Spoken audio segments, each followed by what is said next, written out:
Hello, folks. Dustin Zarni here, commissioner in the car. I'm back in the car for this episode because I'm going to the Board of Elections to get some stuff done today since we were off yesterday, and that's my normal day in the office. Well, I have 2 days in the office, Mondays and Fridays, but I work from home on Tuesday, Wednesday, and Thursday during COVID. But I'm going into the office right now to get some stuff done, so I'm back to do my commissioner in the car. And today we are talking about national change of address, as well as the governor extending the party change deadline by 1 day today, or actually by 2 days. Today is the last day for that. I'll go over that, and I think I'll go over that first. So yeah, late Sunday we received an executive order from the governor extending the receive by date for party changes. It was, as you know, I like to say, fall in love with your party day. Valentine's Day was the deadline for changing your party in New York, so you can vote in a petition. Vote in a primary, or walk or sign a petition for office that year. The reason it's a little weird is normally voter registrations are postmark dates. But this law, and it's been written this way forever, this law says it's a received by date, which means that the form has to be in our office and to count for a party change for that year. Now, remember, it used to be back in October it had to be done, 30 days before the general election for the entire next year. So in 2019 or 2020, they switched it. They moved it to February 14th every year. However, February 14th was on a Sunday this year. And there was a little confusion about whether boards of elections had to open or didn't have to open. Many opted to not open, in fact, including the Onondaga County Board of Elections. But New York City did open. And they have the staff and personnel for that. And because of that, I believe, is why the governor, and the mail delays that have been rampant across the country, the governor extended the receive by date to February 16th. That means if a form is received in the office by 4:30 p.m. today, we will process that party change, and that person will be eligible to vote in this year's primary. Now, if you're planning on doing this online with your MyDMV account, you are too late for that. That had to be done by Sunday because we receive every morning the forms from the DMV the next day. So we will receive them today. Thus, they will be good and used and eventually updated so you can vote in the primary this year. A couple things to note. If you're moving from a party to not in a party, no big deal. You can do that at any time. It just won't take effect until 7 days after the primary. But since you aren't voting in a primary because you're moving to no party, it's not really going to affect you. So if you still want to do that party change, go ahead and do that. If you're moving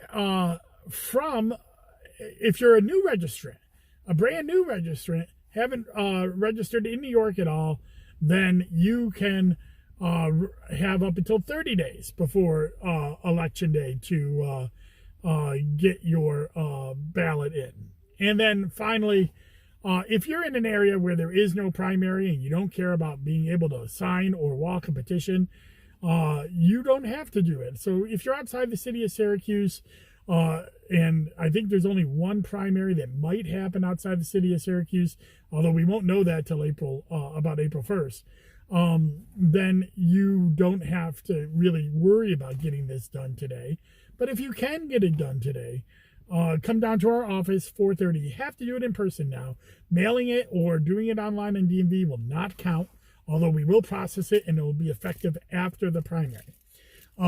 So that's what's going on with the party changes. A little, it wouldn't be elections in 2020 or beyond without a governor's executive order on the weekend changing things up for us. And this was an executive order we did not expect, we did not know about. So a lot of boards are scrambling today to try to figure this one out, which we will do. Finally, I wanted to say that, now I wanted to talk about NCOA. Not finally, but the main point of this little podcast is NCOA. What does that mean? That's the National Change of Address. And if you may remember, a few weeks back, I talked about the NVRA, or the National Voter Registration Act, and that there was three things that changed a voter's status to help clean up our rolls in New York. The first one was the NVRA. That's done every 2 years after a federal election. If you're an inactive voter and you haven't voted in 2 federal elections, you get purged from the voter rolls. And we saw that about 10,000 or so, maybe 8,000 or so, inactive voters who were in our record did not vote in 2020, so they were moved off the rolls back in earlier in January. So, when we talk about registered voters, I usually talk about the registration numbers that are active, which right now, before Friday, was 311,000 voters in Onondaga County. But before that, we had about 17,000 inactive voters that went down to about 9,000 inactive voters. That happened back in January. Well, the second major step in clearing up our voter rolls is the National Change of Address. And that is we work with our registration vendor to get all of the change of address forms that people do at United States Post Office to update their address, and we use that to update their voter registration. So what does that mean? Well, we move them inside the county. If they have an updated voter registration inside the county of Onondaga, if they updated their change of address, we move that person within Onondaga County when we do this process, which we did this weekend. But then we also take people that moved either out of Onondaga County or out of the state, and we move them to the inactive status if we have a different address on file than what's on their voter registration form. So what did that do in Onondaga County? Well, there was 311,000 voter registrations that were active in Onondaga County on Friday, and we did our NCOA over the weekend. We have to do it every February, every year, and that meant about 4,000 or so, 4,300 voters were inactivated based on this form.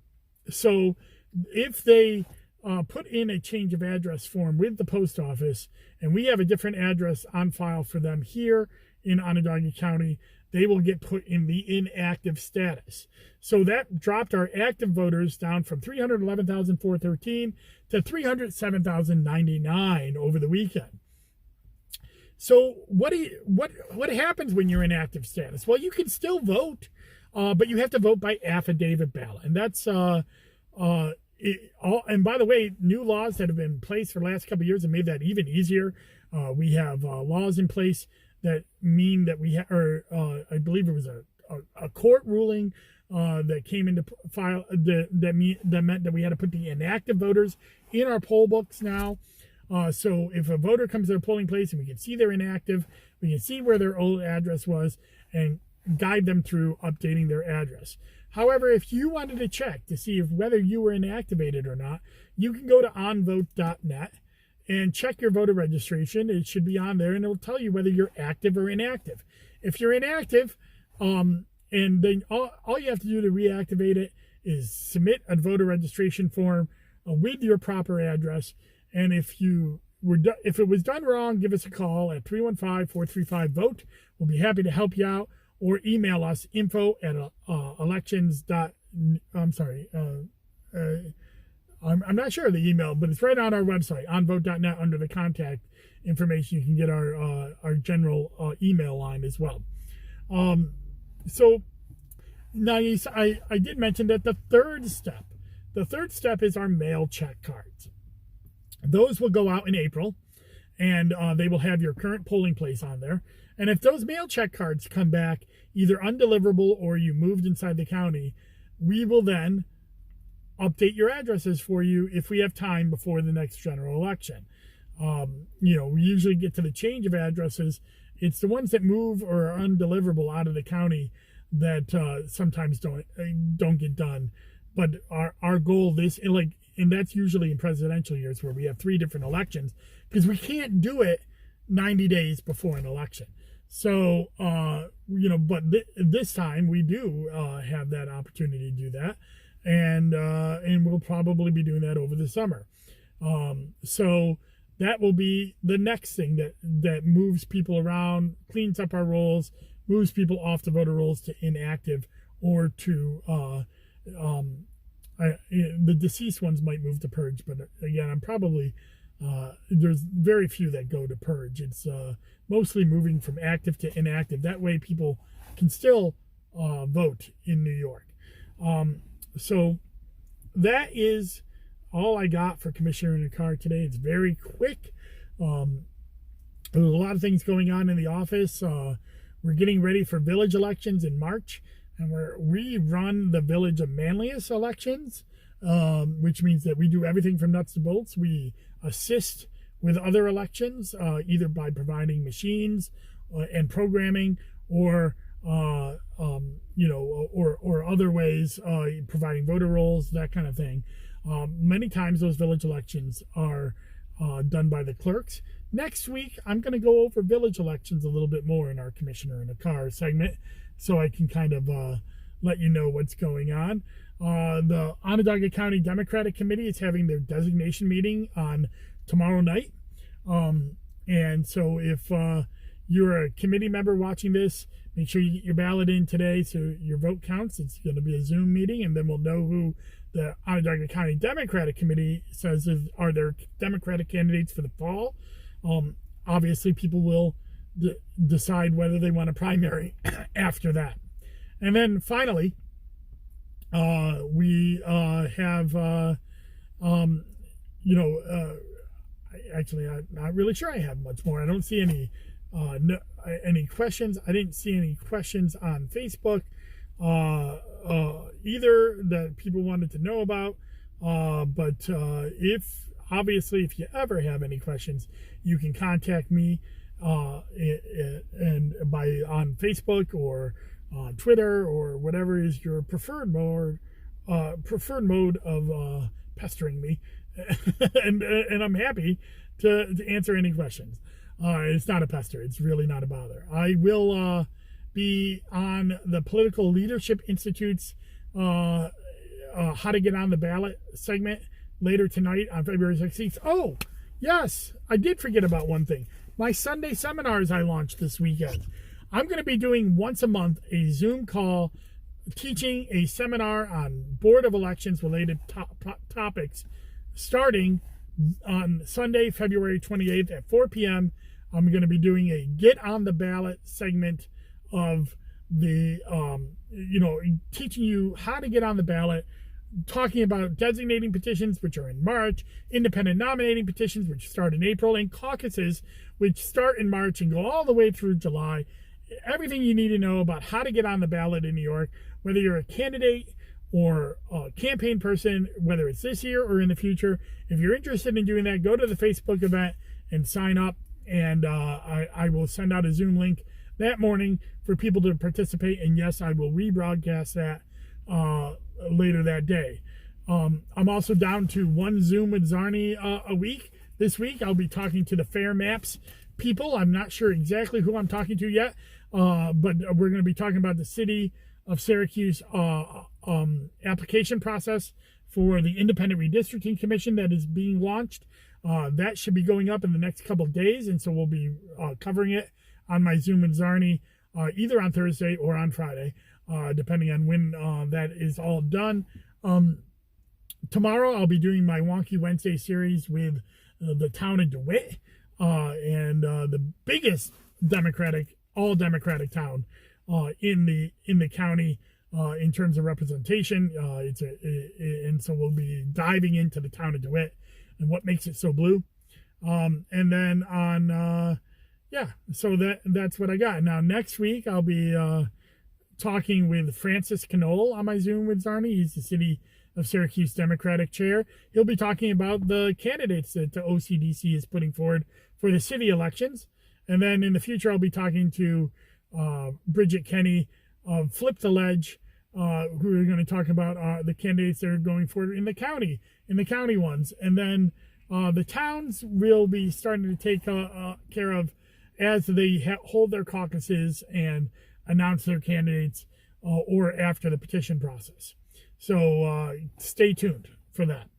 And that's all I got going on. So thank you very much for tuning in. It's a quick one today. Stay safe, wear a mask.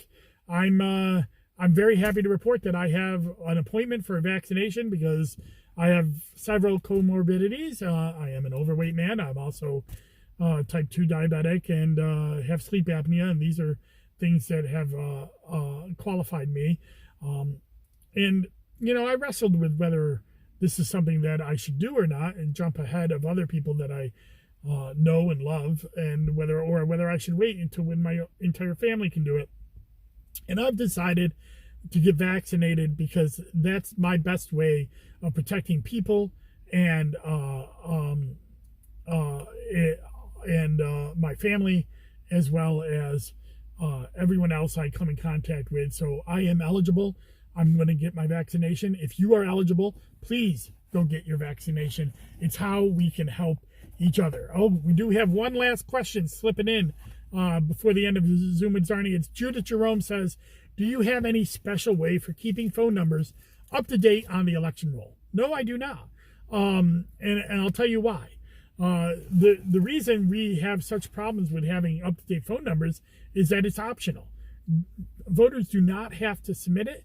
They do not have to update it like they do with their address when they change their phone number. And with the advent of cell phones, people change their phone numbers a lot more than they used to when they change carriers, when they change, even on the whim, or have them unlisted because they don't want to get sales or even campaign calls. So if they don't provide those phone numbers to the Board of Elections, we can't update them. So if they don't provide them, we can't update them. And so the Board of Elections is not responsible for phone numbers. Phone numbers are public information, unlike emails that you submit to the Boards of Elections for your applications and contact purposes. Phone numbers are public information, so we do give those out. And I think many people realize that we give them out, so they make sure that they don't give them to us. And it is optional on the form. So the only service that updates phone numbers are the parties. The parties have their own services. I think the Democrats have what's called the VAN. The Republicans have something else, that is they have more up-to-date phone numbers, but they're not necessarily totally up-to-date. And yeah, Judith, I know petitioning is going to be hard this year.